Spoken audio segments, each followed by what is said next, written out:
I'm 24 years old and I recently married my childhood sweetheart. We had a pretty small wedding due to the global situation, but it was planned well in advance so we didn't cancel, just kept it to family. And we planned to have a party with everyone else at a later date. For some background on my husband, his parents had him pretty young. They were both 18 and 19 and he has a very close family. Our wedding reception was quite intimate, but we had the traditional speeches planned. Father of the bride, best man, which was my husband's brother, and the groom. It was only the day before that my mother-in-law asked if she could have the mic to say a few words when we sat down to eat. And we said this would be great. Big mistake. Stupid us. We figured she would talk about us at our wedding, so we never asked what she planned to say. She announced to all of our guests that she's expecting a baby. She's still pretty young and very healthy, but it was a huge shock that just completely took over the night. What's even worse for me is that I'm also pregnant and we planned to announce it at the wedding, but I told my husband to just leave it out of his speech. Everything felt a bit sour for me after that. After the wedding, I didn't speak to my mother-in-law for a few days and I got a call from her sister to ask what's up. I explained that I felt like the attention was taken away from us without our permission. I would have said My cousin in high school recently turned 18. She doesn't have a car and during her birthday weekend thought our parents were going to buy her one. When they didn't, she was pretty upset.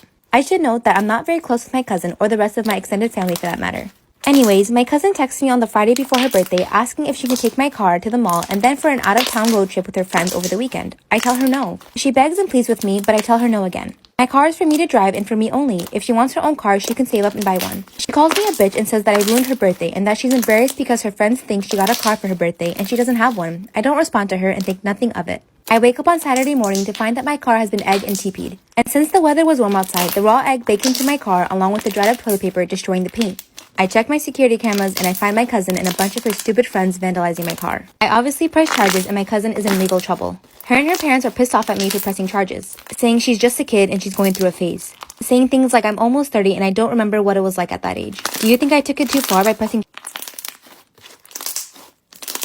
Story time about how my boyfriend caught me with my sugar daddy. Quick disclaimer, this is not my story time and my eyes are red because I got sunscreen in them. So my boyfriend and I have been together for almost 4 years. The relationship itself is good, but the only problem is that he doesn't really pay for anything. I pay for the bills, almost all of the rent, and I even pay when we go on dates. I've always had a good job and he's always had like mediocre jobs here and there. I've always told him that I want him to get a better job and he says no because he's comfortable at the job that he's at. Meanwhile, I'm busting my butt and paying for everything. The only things that he pays for are when he goes out to eat by himself or if he's hanging out with his friends, or sometimes here and there he'll buy groceries. But it's really rare. So 2 years ago, I decided to find myself a sugar daddy. Number one, I want the money, and number two, I just want to feel taken care of. So I went through a few sugar daddies, and I didn't tell my boyfriend that I was actually doing this. Finally, I found myself the perfect sugar daddy. He gives me $5,000 a month and takes me out shopping whenever I want. We usually go out to fancy dinners, movies, things like that. Whenever I'm with my sugar daddy, I tell my boyfriend that I'm hanging out with friends. I was out with my sugar daddy one night, and my boyfriend walks into the restaurant. Part 2 is up.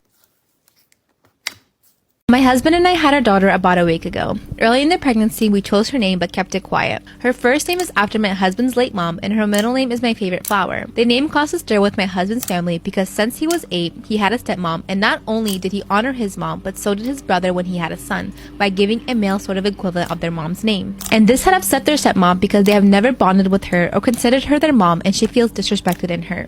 This past week, we had a neighbor stop by while my husband's family was visiting the baby, and she asked about the name choice, and I told her she was named after my husband's mom. My neighbor said it was lovely and left, and then my husband's dad and stepmom turned on me for saying that, without acknowledging that he had another mom in the room and making her feel even more looked over. My husband told them that he has only one mother and that they need to get over it and that they should apologize to me or leave. It kind of blew up from there. My husband's half and step-siblings are all upset that I would say that in front of stepmom. Pretty much everyone there is mad except my husband and his brother, who was furious that stepmom referred to herself as their mom.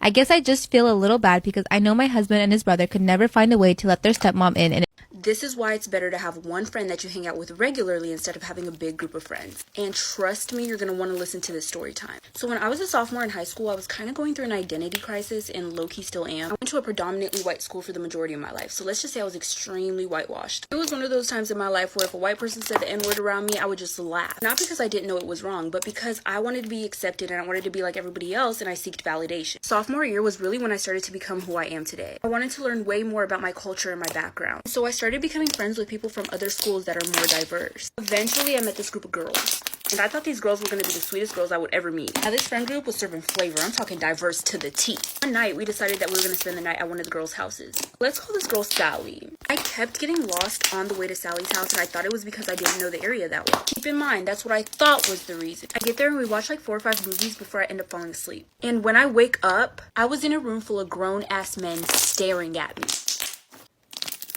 I'm 21 years old and my parents are divorced. My dad cheated on my mom when I was 10 and left us to marry his coworker, Kay. In the weeks following the incident, my pregnant mother ended up miscarrying from all the stress. Kay married my dad and gave birth to my half-sister, S. I remember I always hated going to my dad's place. I remember being miserable whenever I was around them. I never had a bond with S and never considered her to be my sister. Anyways, I visited my dad until I was 15 and then moved to another country with my mom where she met P. P was an amazing guy who made my mother smile again. They ended up getting married and my mom gave birth to my twin brothers. When I moved to a new country, I cut off all contact with my dad. I was supposed to visit them every Christmas, but after my brothers were born, I felt like I finally had a real family and I chose to spend my holidays with my mom, P, and little brothers. Well, last year, S was diagnosed with advanced leukemia. I did feel sorry for her, but I was not in any way affected by the news. She finally passed away on the morning of my 21st birthday. Call me heartless, but for me, it was like some neighborhood kid getting sick. I felt guilty about my feelings because I'm very protective towards my brothers, and the mere thought of any harm coming to them makes me anxious. Now for my 21st, I had a big... Do you know the story behind your zodiac sign? Today we're going to talk about the origin story of Leo, which begins when Hera decided to be a little bit toxic to her husband Zeus by sending a powerful mystical lion to live in a cave in Nemea, which is where Zeus's shrine was. So anyone who wanted to worship Zeus would have to get through this ferocious lion. After that, Hercules was actually tasked to defeat the lion and take its pelt to King Eurystheus. But of course this was no regular lion, because it was the son of the fire-breathing monster Typhon, and it was more than twice the size of a normal lion, and most importantly, its skin was indestructible. So Hercules goes into the cave and blocks off an entrance, but he soon realized something was wrong. He couldn't actually take the pelt off because the lion's skin was indestructible, so any tools that he brought was useless. So he had to use the lion's own paw. Eventually he succeeds, brings the pelt back to the king, but then decides it would be better to keep it as his own armor. Afterwards, either Zeus or Hera immortalized the ferocious lion in the sky as the constellation of Leo. But which zodiac sign should I talk about next? Follow to see the rest of the series. I have a 16-year-old babysitter who watches my 4 and 8-year-old. She watches my kids from 9 to 7 from Monday through Saturday, so I asked if she liked anything stocked up in the pantry or the fridge. She mentioned that she really likes seltzer water, and I bought them for the first month, but honestly, I forgot after a while and never kept any in the fridge. A few days ago, I bought hard seltzers for me and my husband and didn't think anything of it. While I'm at work, she messaged me to say if I can come home early because she's not feeling well. I asked her to try and hold out until the end of the day. Not too long after, she called me crying, saying that something was wrong and she had to go home. She was drunk, clearly. She had drank the hard seltzers that were in the fridge. I told her to leave and she walked home. She called me the next day crying that she didn't know that the hard seltzers had alcohol in them. Both her parents were alcoholics and she was diagnosed with PTSD regarding alcohol. She never planned on drinking in general. I told her not to come back as she put my children in danger. She says she really didn't know and she cares deeply about my children and would never ever drink or put them in danger. She really can't afford to lose this job. I told her to find a real job and that it wasn't my fault she got drunk. My husband says I'm being very rude and that she did try to reach out when she wasn't feeling well. And my kids are upset to see her go. Has anybody ever been in a toxic relationship and never realized it until after the fact? Because same.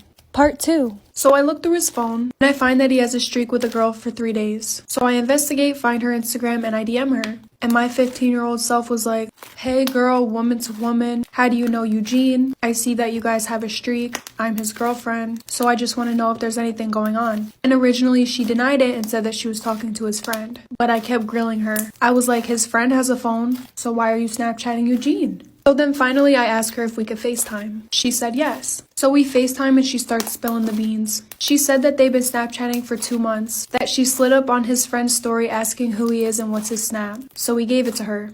He would slide up on her story with hard eyes and talk about meeting up. And she said that she knew he had a girlfriend, but he said it wasn't that serious and that I was cheating on him, which I wasn't. She said he would block her every single time I would come over. I asked her what high school she went to. She was in 7th grade. My husband and I have a 3-year-old son together, and there has never been any doubt that my husband is the father.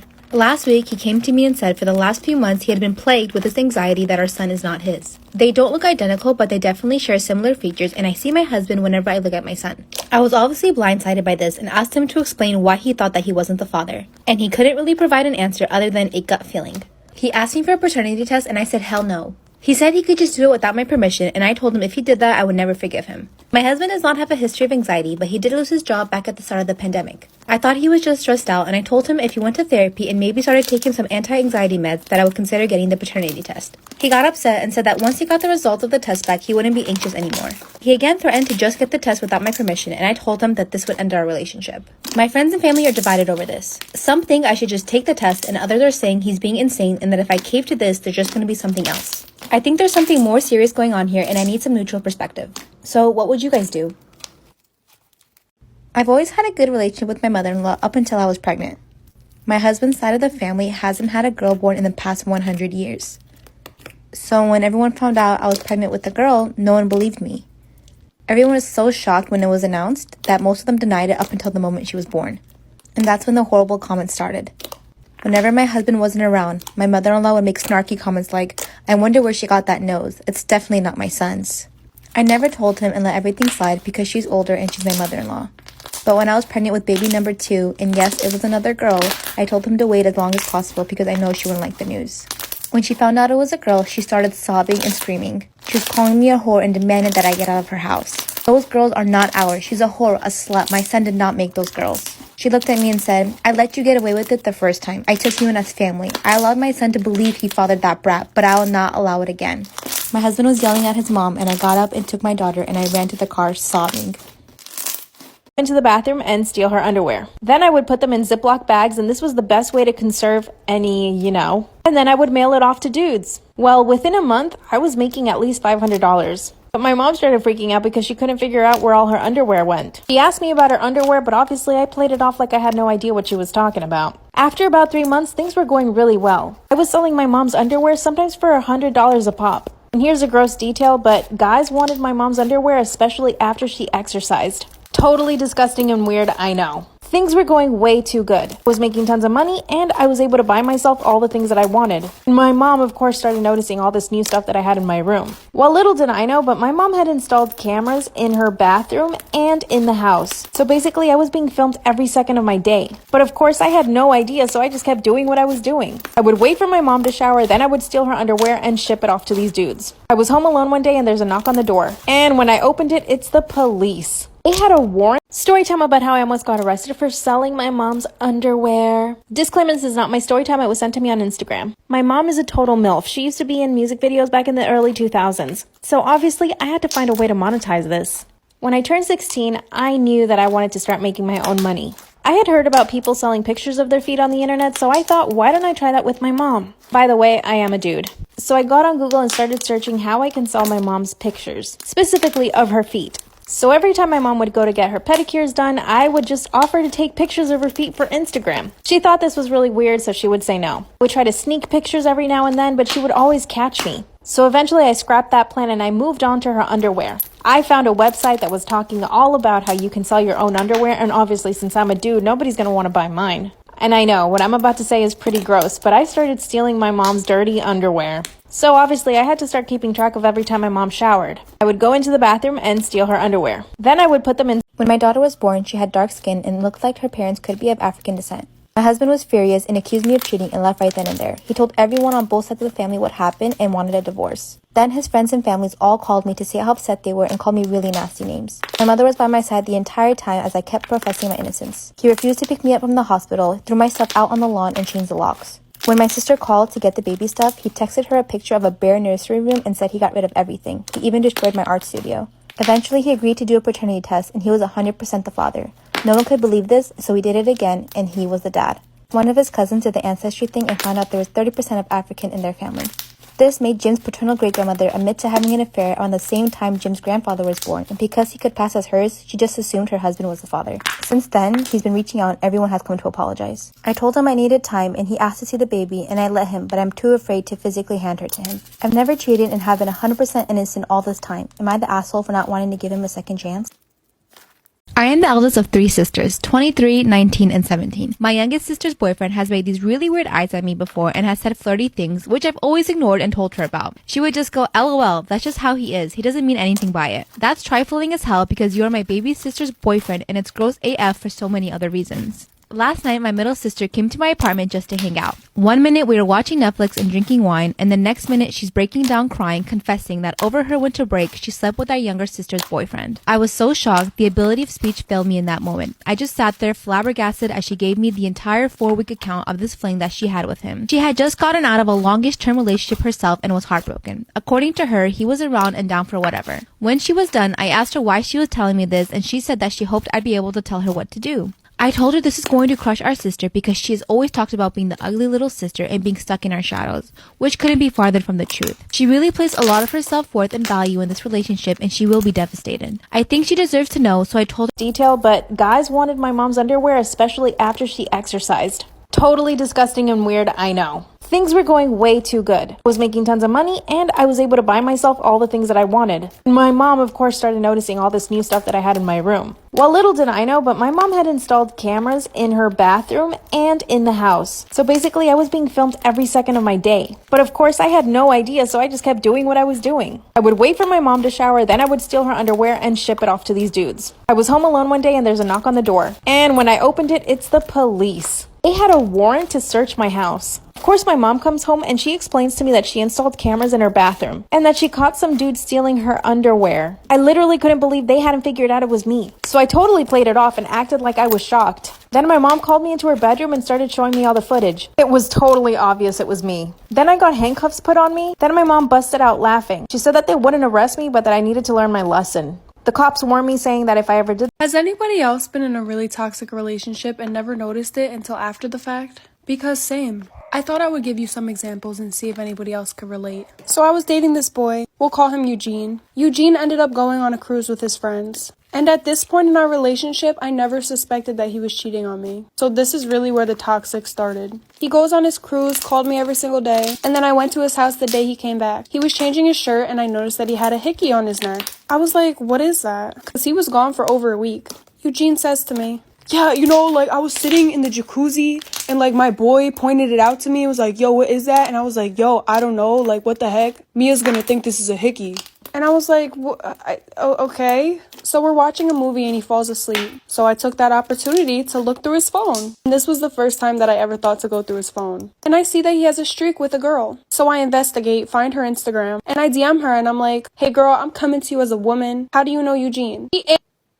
I met my husband Dave 5 years ago. We've been married for 3 years with a 2-year-old daughter and I'm currently 4 months pregnant. I met Dave through one of my coworkers, Mark. I started seeing him frequently at the bar we'd go get drinks at after work. He started chit-chatting with me and it was obvious he was interested, but I tried to decline his advances as gently as I could. He was persistent and one night after one too many drinks, I agreed to go on a date with him. I didn't really want to be there and even thought of canceling, but I was having really bad luck dating at that point, so I decided to go. The date started off really slow, but then we realized we had a lot in common. I was still hesitant, but decided to give Dave a chance. And although he definitely liked me a lot more than I liked him in the beginning, our relationship slowly began to grow and I eventually fell in love with him.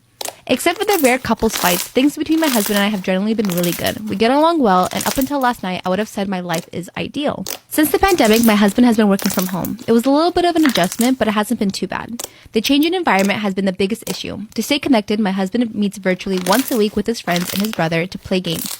Last night, he had about 2 to 3 beers while playing with his brother Tom. I put my daughter to bed. If you've ever thought about getting your ears pierced, don't do what she did. This is the urban legend about a girl in Japan who tried to do it, then ended up with horrifying consequences. So this young girl really wanted to get her ears pierced. After some pleading with her parents, they finally agreed and gave her some money to go do it. But instead, the girl kept the money and decided to pierce them herself and let her friend help her. They heated up a large needle and went for it one day. It was painful, but in the end, she was happy she could finally wear earrings. However, this wouldn't last long. One day in school, she felt an intense pain in her left ear. Her earlobe was itchy and by the end of the day she had a headache. She went into the bathroom and saw her ear was very inflamed. Then she looked closer and saw a piece of white string sticking out of her new piercing. She picked and pulled at it, which only made the string longer. Now it was hanging out of her earlobe. The string seemed to be endless. The more she pulled, the longer it got. Finally fed up, she took a pair of scissors and cut the string. Suddenly everything went black. There was a burning pain in her ears and her eyes. She began to scream. In the hospital, it was revealed that it wasn't a piece of string at all. She had pulled out a piece of her optic nerve and cut it. She would be blind for the rest of her life. I think we killed a girl. Story time. When I was young, me and the neighborhood kids used to love playing Truth or Dare. And there was this one girl who used to play with us, and we're gonna name her Peggy. Now, Peggy was one of those kids who was not afraid to do any dare. One time, somebody dared her to pierce her own ear using a very sharp pencil, and she did it. Like, she took Truth or Dare very seriously. Well, the last time we played Truth or Dare with Peggy, things got pretty wild. Like, someone dared me to crush a worm with my bare feet, and yes, I did it, it was gross. But when it got to Peggy's turn, she was dared to do something deadly. Somebody, not me, but somebody, picked up a piece of glass off the street and dared Peggy to swallow it. And because Peggy took the game way too seriously, she did it. The next thing you know, she started coughing up blood. We all freaked out. She runs home and we never see her again.